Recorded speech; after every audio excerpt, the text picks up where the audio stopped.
Hey there, welcome to another video. We're going to do the substitute function today. And substitute, essentially, what it does is it substitutes. I don't know how else to explain it, so I'm just going to show you.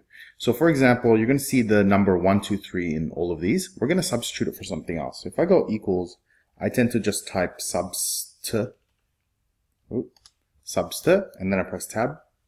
Then I want to pick this cell right here, comma, and then the old text that's in there. Now, if it's going to be a string, right, you have to put it in quotes, right, so that Excel knows it's a string, right, or a set of characters or letters or numbers, right, comma, okay, and then what I want to replace it with. So I can replace it with nothing at all, so blank, or I can replace it, oops, I already did it, or replace it with words, let's say A, B, C, right, so that's the one where it's replaced.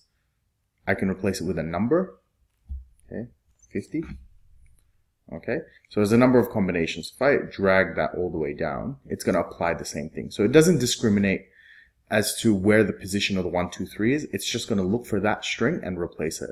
So even if you had the 1, 2, 3 happen twice, it's going to replace it twice because it's going to look for all the times that it's actually done it. And that's it. Substitute is very simple. So I hope you enjoyed and see you at the next video.